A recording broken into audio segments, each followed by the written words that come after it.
नारद जी कहते हैं और कीर्तन किया भगवान के गुणगान में इतनी सामर्थ्य है कि कहा दासी का बेटा था फिर ब्रह्मा जी के द्वारा ब्रह्मा का बेटा बना। बहुत अच्छी बात कही का ठीक है, बड़ी सुंदर बात है। और इसके बाद में सूत जी कहते हैं शौनक जी व्यास जी को नारद जी ने चतुश्लोकी भागवत सुनाई, चतुश्लोकी भागवत प्रदान की।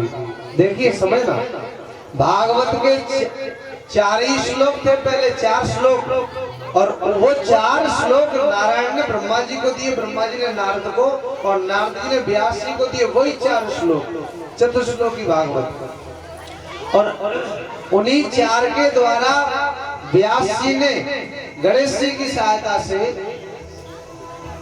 लिख तो गणेश जी रहे, लेखनी उनकी है, लेकिन व्यास जी ने उन्हीं 4 श्लोकों के द्वारा 18,000 श्लोकों का निर्माण कर दिया।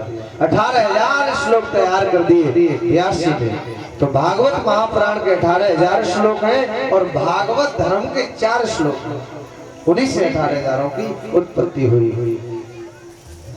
परमहंसों की संहिता का निर्माण कर दिया, भागवत का निर्माण कर दिया व्यास जी ने। बोलिए श्रीमद् भागवत महापुराण की जय।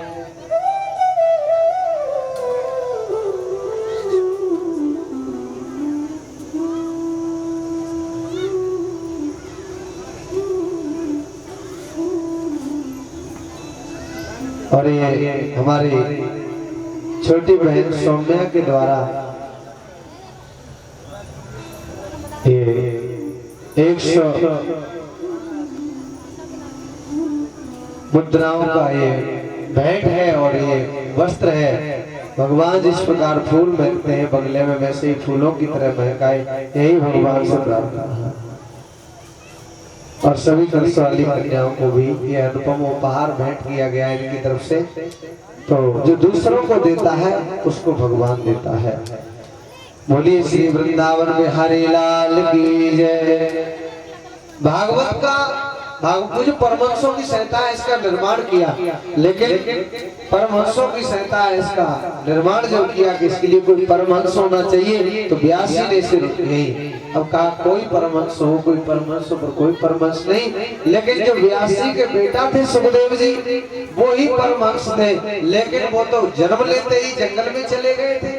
उन्होंने कहा वो कैसे आएगा, ये वो जो सुखदेव जी जो थे ना वो तोता, वो राधा रानी और भगवान श्री कृष्ण की गोद में खेला करते थे। ये सुख गोलोक धाम में राधा जी की गोद में खेला करते थे।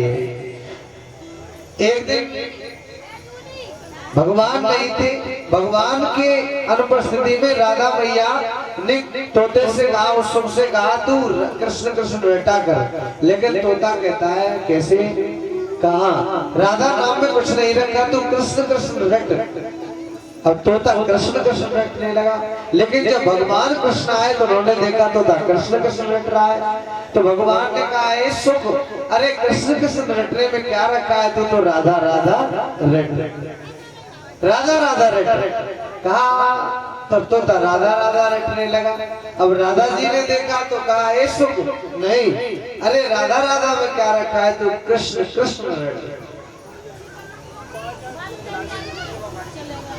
मेरे मन मतवारे छोड़ दुनिया के द्वारे, राधा नाम के सहारे अपनो जीवन मरण।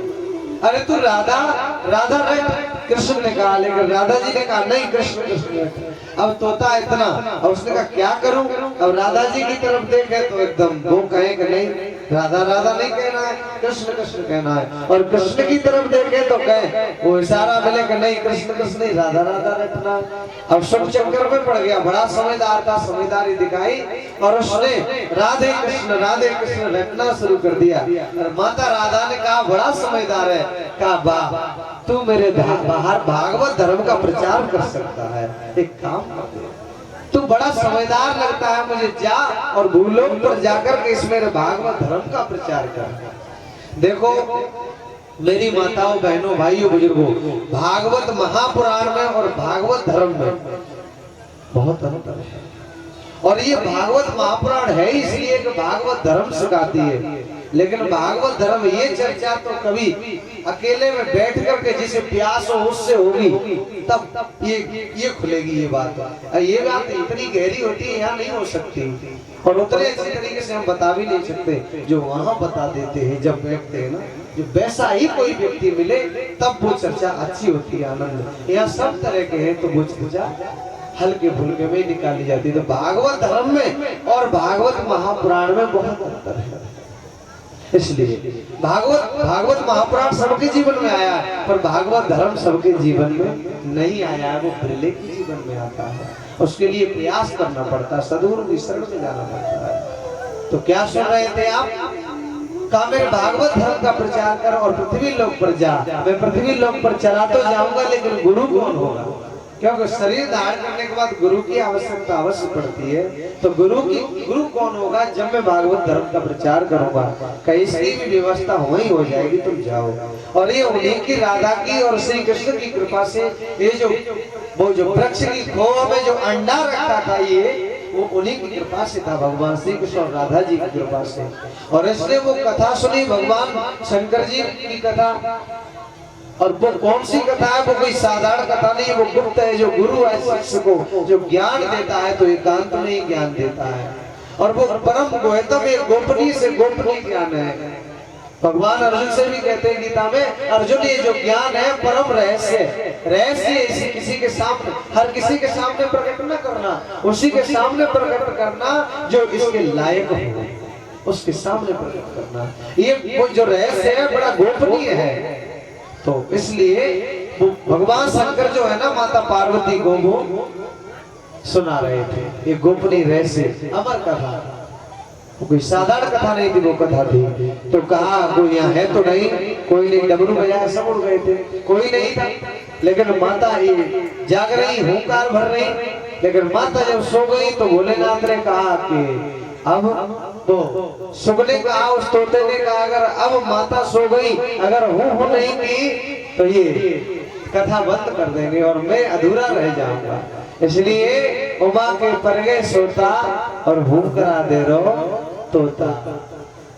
अमर कथा ना सुनी उमा, यो सोच रहे ओंकारा, तोता ने दिया होकारा।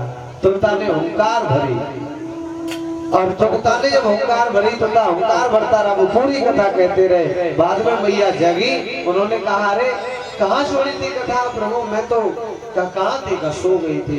तो ये ओंकार कौन भर रहा था? अब तो भगवान शंकर ने कहा ये तो गुप्त ज्ञान है, और बिना आज्ञा लिए मेरी और इसने ग्रहण किया।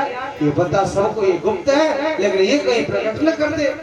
गुप्त चीज प्रकट हो जाएगी तो वो बात नहीं रहती, रहस्य तो रहस्य ही रहना चाहिए। तो बड़ी गड़बड़ हो जाएगी। इसलिए वो वहां से भाग गए, डर के मारे। सोचा गुरु को प्रणाम कर लूं, गुरु को प्रणाम कर लूं, लेकिन गुरु को अगर प्रणाम करूंगा तो गड़बड़ हो जाएगी। इसलिए उन्होंने मन ही मन गुरु को प्रणाम किया, शिव जी को, और वहां से पहुंच गए इधर, और मां व्यास जी की पत्नी के उधर में वो प्रवेश कर गए। भगवान शंकर पीछे ही चले गए। व्यास जी ने कहा प्रभु क्या है? कहा तुम्हारे घर में हमारा चोर है। कहा क्या चुराया है? कहा अमर कथा की चोरी की है। कहा तो अरे भैया धीरे धीरे बोलो, धीरे धीरे। अमर कथा की चोरी की है। तो अमर कथा से क्या होता है? अमर होते हैं वो तो अमर बनाती है। जब अमर ही बन गया तो फिर मरेगा कैसे? इसलिए लौट जाओ। तो बात सही कही। शंकर जी ने कहा चलो अब तो उसने ग्रहण कर लिया तो कर लिया। अब वही सुखदेव जी जो है 12 वर्ष माँ के गर्भ में रहे, 12 वर्ष आ नहीं रहे बाहर। बहुत कहा व्यास जी ने बेटा बाहर आ जाओ, बेटा बाहर आ जाओ, लेकिन सुखदेव बाहर नहीं आ रहे। कहा नहीं मैं बाहर नहीं आऊंगा। कहा आ जाओ ना। कहा भगवान कह दे तो बाहर आ जाऊंगा। अब भगवान ने माँ के गर्भ में ही सुखदेव जी को वरदान दिया, तुम बाहर आ जाओ, मेरी माया तुम्हें व्यापेगी नहीं, मेरी माया का तुम्हारे ऊपर कोई असर नहीं होगा। तब माँ के गर्भ से बाहर आए। बोलिए सुखदेव भगवान की जय।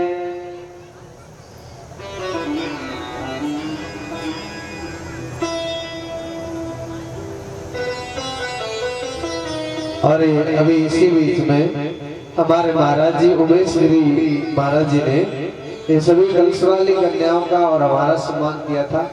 और ये सामरी देवी पत्नी अजीत यादव, इनकी तरफ से ग्राम नवादा से, इनकी तरफ से हमारी ये कलश वाली कन्याओं को और हमारे लिए